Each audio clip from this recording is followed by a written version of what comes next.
Las 8:15 es el tiempo del centro del país. Me da mucho gusto poder recibir esta mañana a Arturo Sánchez Gutiérrez, decano de la Escuela de Gobierno del TEC de Monterrey. Arturo, ¿cómo te va? Muy buenos días. Buenos días, mi querido Jaime, un gusto estar con ustedes. Igualmente, Arturo, pues que muy movida los congresos, ¿no? Bueno, Cámara de Senadores, Cámara de Diputados, con una nueva manera de hacer política, una nueva forma de hacer política.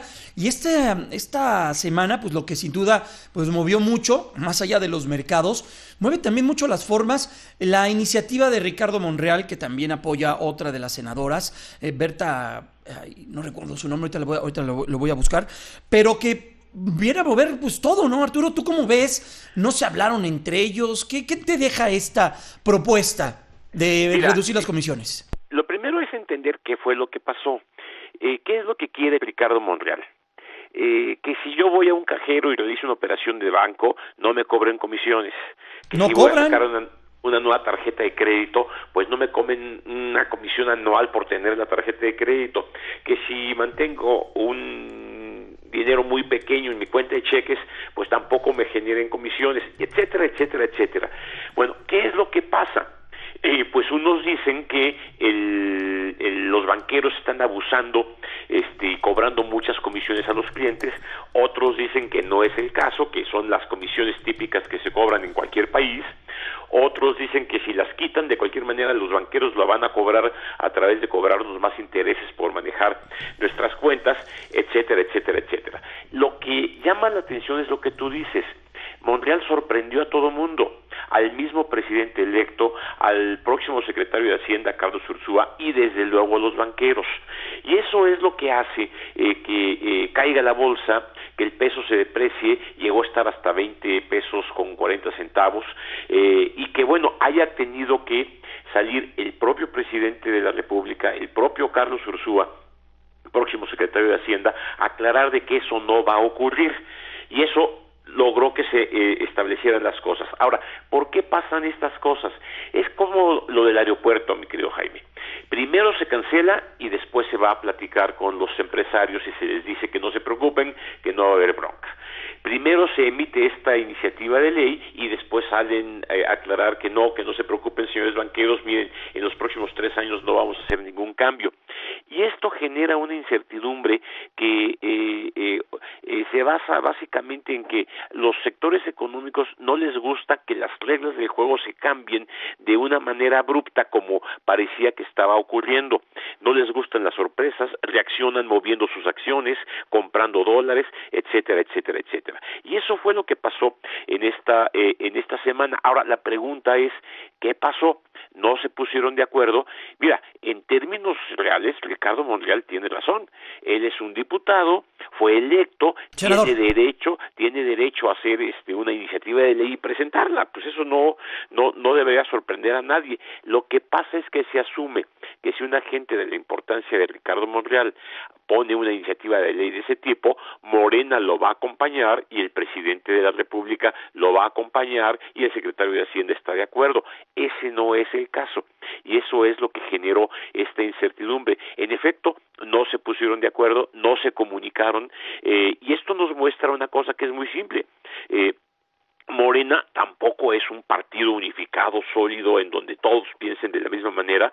Hay grupos más radicales que otros, hay grupos que quieren tener más influencia que otros, hay debates que ya se están dando en otros congresos locales por quién va a ser el coordinador de Morena y porque pues entre los morenistas todos quieren dirigir, en fin, y esto es lo que está generando esta situación tan complicada que sí pues se genera al menos una visión de improvisación en este tipo de políticas.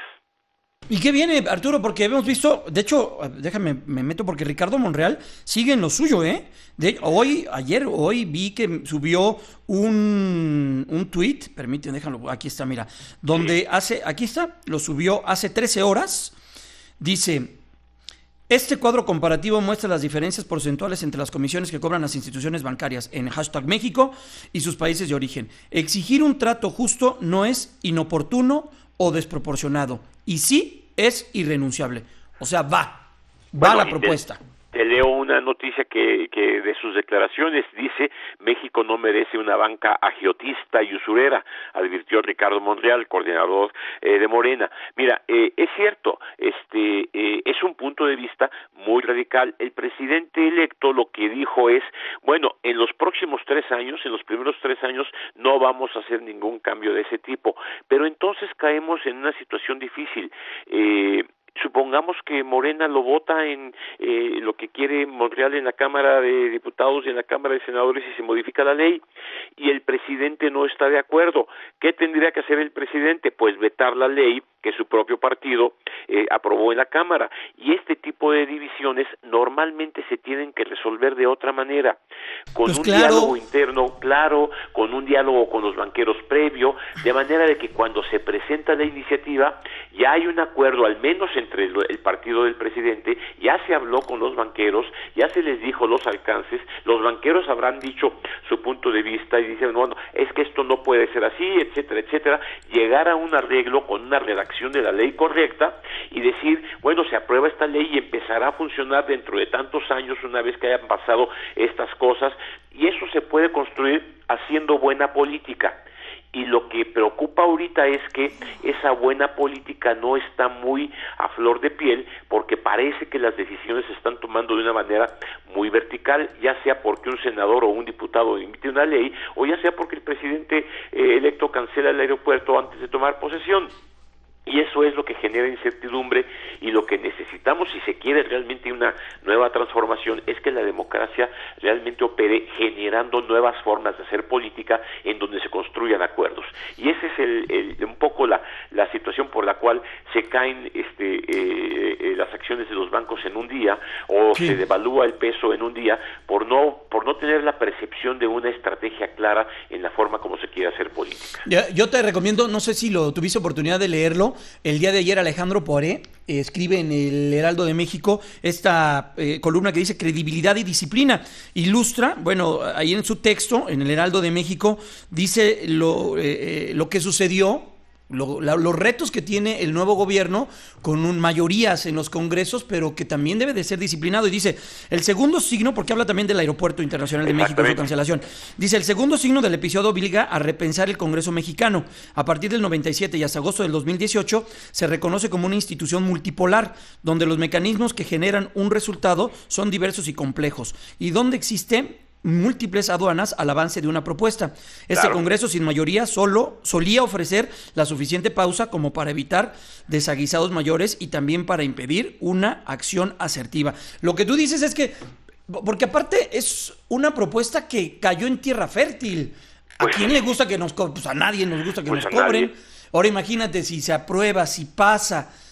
¿Tú crees a un gobierno, un presidente que está entrando que la vete? Pues no se va a echar todas esas buenos ojos que vieron una iniciativa que es por su beneficio, entre comillas, que la eche para atrás. Está difícil, ¿no? Pues sí. Ahora bien, lo que dice Alejandro es muy importante, Alejandro Poiré, porque lo que teníamos a partir de 97 es que ningún presidente por sí mismo podía mandar una iniciativa a la Cámara de Diputados o a la Cámara de Senadores y garantizar que iba a ser aprobada. Ni siquiera el presidente Peña Nieto en el Pacto por México al principio tenía ese poder. ¿Y qué fue lo que ocurrió? Se lanzan iniciativas, se construyen iniciativas, se discuten con todos los partidos, se generan una racionalidad en los cambios que se buscan y se aprueban las leyes con el consenso de todos los partidos, o al menos de las principales fuerzas. Eso que teníamos desde 97 hasta este año se perdió, porque ahora sí un solo partido tiene la mayoría para poder hacer pasar una ley o no. Ahora bien, para que ese partido tenga éxito se requieren dos cosas, que son las que comenta Alejandro Poiré en su artículo. Por un lado, se requiere que lo que va a votar el partido pues sea creíble ante toda la sociedad y que todo el mundo le dé la bienvenida y que sean ideas novedosas y para adelante. Pero también se requiere, la segunda cosa es que el partido sea disciplinado. que haya reglas claras al interior del partido, que se pongan de acuerdo al interior y que no pase lo que pasó esta semana, que Monreal sale y dice una cosa, la presidenta del partido dice, eso yo no lo conozco, sí. La bancada del partido dice, nosotros no discutimos esto ni en comisiones ni al interior de la bancada, no lo podemos aprobar, y que se note división interna. Es lo peor que le puede pasar a un gobierno de este tipo, que salgan con este tipo de divisiones antes de poder tener una negociación, porque ¿con quién van a hablar los banqueros? ¿Con Monreal o con Ursúa o con el mismo presidente electo? Y eso es lo que genera esta incertidumbre que no le conviene a nadie. Tiene razón Alejandro Poiré, hay que buscar la credibilidad, pero también la disciplina en la Cámara, y hay que pensar una Cámara de una manera distinta. Esto nos va a seguir pasando si no se ponen de acuerdo y si no hay una disciplina. Yo creí que ya había pasado, mi querido Jaime, porque la semana pasada yo también comentaste que iba a haber una reunión entre el presidente electo y los diputados y los senadores para definir la agenda. Exacto. La agenda legislativa. Perfecto. Pues al parecer no hubo tal acuerdo, y al parecer Monreal, por su lado, con su derecho que tiene por ser un legislador, emitió este asunto. Ahora, el efecto fue desastroso para la banca, desastroso para la bolsa de valores, 5% en un día, y el peso se deprecia. Claro. Que se recuperó, pues adecuado, perfecto, pero ¿cuánto tiempo nos vamos a estar tomando decisiones que estén colgadas de alfileres, cuando los mercados pues ya vimos que son muy sensibles a este tipo de cosas? Pues Arturo, muchas gracias, interesante el análisis y la explicación de lo que está ocurriendo y de lo que viene para los siguientes años, al menos los próximos 3, que estará así, de esta manera, el Congreso, tanto en diputados como en senadores, por 6 años. Gracias, Arturo, te abrazamos y deseamos extraordinario domingo. Muy buenos días. Igualmente, mi querido Jaime, saludos a todos. Pausa, 8:27.